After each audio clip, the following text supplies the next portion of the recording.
Atong paminaw ng detalyes balita pinagi ni Super Guam Logronyo.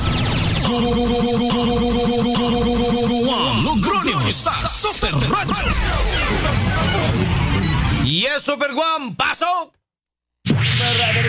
Naglumba sa karsada aron makadali pagpauli apan usa ni landig nga tunas nambalanan ang usa na landig sad ngadto na sa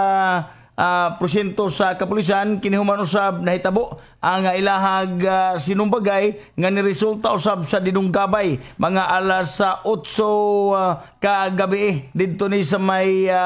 Hilltop Barangay Kasili lungsod sa Konsolasyon kini ga suspect ga 22 sa anyos kasamtangan karong gitanggong sa Konsolasyon na Police Station samtang kini ga biktima nga 41 anyos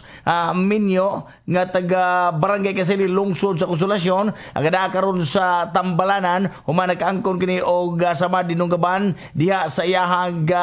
buko-buko sa investigasyon nila ni Police Lieutenant Colonel Bernenio Nuzirali hepe sa Konsolasyon na Police Station giingog aduha padung kini pulos mupauli apan pag-abot diha sa nasgutang dapit sa may sitio Hilltop Barangay Kasili nagkalalis ag druha gumikan usab sa ilahag bangayan sa pagpadagan ni resulta sa ilahag sinumbagay apan nagkining suspect nga napiki sa sinumbagay mikuha ni siyang folding knife wa kabantay aga biktima gihansakan ang iyahang buko-buko kini si Guam Logronyo sa GMA Super Radio DWS dapat totoo.